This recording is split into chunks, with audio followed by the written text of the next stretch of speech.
सभी विद्यार्थियों को मेरा सुप्रभात। सरस्वती शिशु मंदिर बसना का क्वार्टरली एग्जाम प्रारंभ हो चुका है, जिसमें फिजिक्स का एग्जाम भी हो चुका है। फिजिक्स एग्जाम में क्वेश्चन नंबर 20 बहुत सारे विद्यार्थियों के डाउट्स थे। क्वेश्चन नंबर 20 पर मैं उसका आज सॉल्यूशन बताता हूँ। क्वेश्चन नंबर 20 था, सिद्ध कीजिए कि किसी धारा लूप का चुंबकीय द्विध्रुव आघूर्ण उस लूप में बहने वाली धारा और लूप द्वारा घेरे गए क्षेत्रफल के गुणनफल के बराबर होता है। तो सबसे पहले यहाँ पर हम पहले पढ़ चुके हैं कि चुंबकीय द्विध्रुव आघूर्ण m से दर्शाते हैं और उस लूप में बहने वाली धारा I और घेरे गए क्षेत्रफल A के गुणनफल के बराबर होता है। अर्थात हम लोगों को m is equal to I into A का फार्मूले का हम लोगों को निगमन करना है। देखते हैं। सबसे पहले तो ये प्रश्न जो है 5वें चैप्टर चुंबकत्व एवं पदार्थों के चुंबकीय गुण से लिया गया है। बच्चों को डाउट्स है कि ये क्वेश्चन कहाँ का है, तो ये क्वेश्चन है 5वें चैप्टर का चुंबकत्व एवं पदार्थों के चुंबकीय गुण से। तो यहाँ पर सबसे पहले हम लोगों को बताना है कि जो धारा लूप है ये चुंबकीय द्विध्रुव की भांति किस प्रकार कार्य करता है। उसके बाद हम m बराबर I इंटू A के फार्मूले का निगमन करेंगे। तो यहाँ पर चित्र में देखो, एक वृत्तीय कुंडली लिया गया है। इस कुंडली का क्षेत्रफल हमने मान लिया A है। अब इस कुंडली में I धारा प्रवाहित करते हैं। ये कुंडली में मैंने I धारा प्रवाहित कर दिया। I धारा प्रवाहित करने के दो तरीके हैं।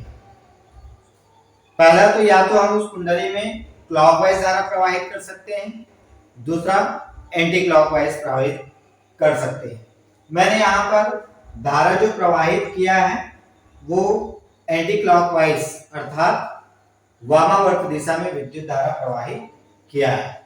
ध्यान देना यहाँ पर, जिसमें ऊपर से देखने पर I धारा वामावर्त दिशा में प्रवाहित हो रही है।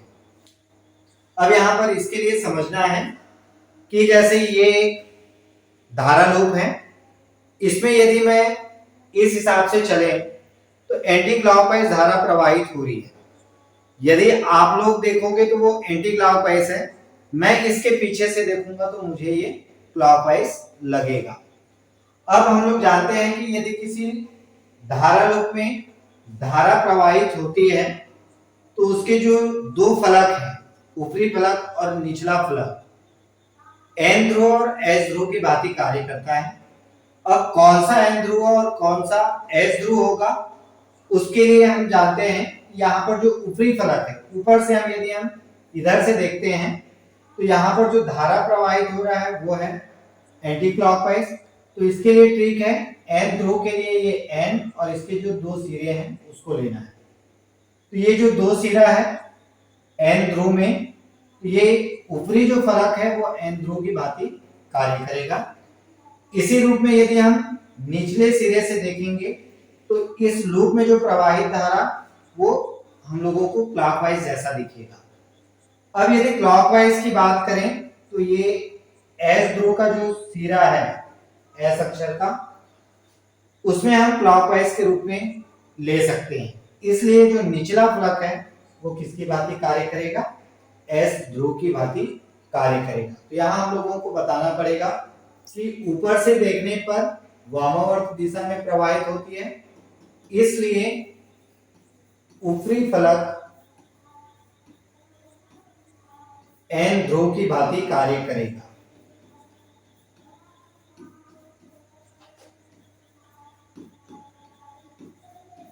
अभी मैंने बताया यदि हम इसी धारा लूप को निचले सिरे से देखते हैं तो जो धारा है उसकी दिशा क्या होगी, दक्षिणावर्त दिशा होगी। और यदि दक्षिणावर्त दिशा है तो उस स्थिति में निचला फलक जो है S ध्रुव की भांति कार्य करेगा। अब n ध्रुव और s ध्रुव दोनों मिलकर के एक चुंबकीय द्विध्रुव का निर्माण करते हैं। ये हम लोगों को पता है कि जब N ध्रुव और S ध्रुव एक साथ होते हैं और उनकी दूरी पास पास है तो N ध्रुव और S ध्रुव मिलकर किसका निर्माण करते हैं? चुंबकीय द्विध्रुव का निर्माण करते हैं। अब यदि ये जो धारा लूप है चुंबकीय द्विध्रुव की भांति कार्य कर रहा है, किसकी भांति कार्य कर रहे हैं? चुंबकीय द्विध्रुव की भांति कार्य कर रहा है। अब चुंबकीय द्विध्रुव, ध्यान देना इधर, यदि ये चुंबकीय द्विध्रुव की भांति कार्य कर रहा है तो इसका क्या होगा? चुंबकीय आघूर्ण होगा। और चुंबकीय आघूर्ण की दिशा हम लोगों को पता है S ध्रुव से N ध्रुव की ओर होती है, इसलिए हम ये निचला सिरा S ध्रुव है और ऊपरी फलक जो है वो N ध्रुव है, इसलिए इसमें चुंबकीय आघूर्ण की दिशा जो दिखाया गया है M सदिश के रूप में ऊपर की ओर दिखाया गया है। अब ये चुंबकीय द्विध्रुव आघूर्ण के लिए सूत्र का हम लोगों को निगमन करना है। तो सबसे पहले इस चुंबकीय द्विध्रुव पर अर्थात धारा लूप पर एक विक्षेपक बल युग्म का आघूर्ण कार्य करेगा। हमने पहले पढ़ा है कि विक्षेपक बल युग्म का जो आघूर्ण होता है इसके लिए हमने इसी चैप्टर में सूत्र का निगमन किया है NIAB sin थीटा।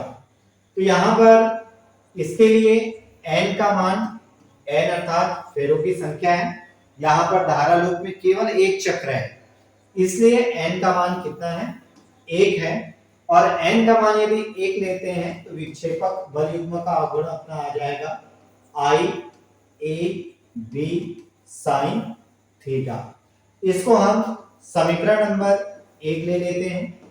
अब यहाँ पर जो संकेत चिन्ह आया है, I मैं पहले बता चुका हूं कि परिपथ में प्रवाहित धारा है, A धारा लूप का क्षेत्रफल है और B क्या है? चुंबकीय क्षेत्र है। हमने ये भी पढ़ा है कि एक समान चुंबकीय क्षेत्र में यदि चुंबकीय द्विध्रुव रखा होता है तो उस पर प्रत्यानयन बल युग्म का आघूर्ण कार्य करता है। और ये प्रत्यानयन बल युग्म के आघूर्ण का फार्मूला होता है टाउ बराबर mv sin थीटा। यहां पर मैं इसको ले लेता हूं समीकरण नंबर 2। अब ध्यान देना, इसमें m जो आया है ये एक नया संकेत चिन्ह है, हम पढ़ चुके हैं। m क्या है? जहां m चुंबकीय आघूर्ण है। अब समीकरण नंबर 1 और समीकरण नंबर 2 दोनों टाउ के फार्मूले हैं, बल आघूर्ण के फार्मूले हैं। यदि हम समीकरण 1 और 2 में तुलना करते हैं, किसकी तुलना करते हैं? समीकरण 1 व 2 की तुलना करते हैं। तुलना करने पर हम देखते हैं कि ये जो m है, समीकरण नंबर 2 में जो m आया है, इस m के जगह यहां पर समीकरण नंबर 1 में क्या आया है? I into a। तो समीकरण 1 और 2 से तो चुंबकीय आघूर्ण m इज इक्वल टू आ जाएगा I इंटू a। एक नया फार्मूला हम लोगों को यहाँ पर समीकरण 1 और 2 की तुलना से प्राप्त हुआ है और ये फार्मूला है m का। m चुंबकीय आघूर्ण है। किसका चुंबकीय आघूर्ण है? धारा लूप का चुंबकीय आघूर्ण है। I जो है, I धारा लूप में प्रवाहित धारा है और A धारा लूप का क्षेत्रफल है। इसी को प्रश्न में पूछा गया था, सिद्ध करना है कि धारा लूप का जो चुंबकीय आघूर्ण M है वो धारा लूप में प्रवाहित धारा और धारा लूप के क्षेत्रफल के गुणनफल के बराबर होता है। तो ये जो फार्मूला है ये हमारा सिद्ध हो गया कि धारा लूप का चुंबकीय आघूर्ण M धारा लूप में प्रवाहित धारा और धारा लूप के क्षेत्रफल के गुणनफल के बराबर है। इसी प्रकार आगे हम और भी जो क्वेश्चन पे डाउट है उसको हम आगे सॉल्व करेंगे। इसी प्रकार और भी आगे वीडियो बनेंगे, कुछ नए टॉपिक जो होंगे, और वीडियो को जरूर देखिएगा और सब्सक्राइब कीजिएगा।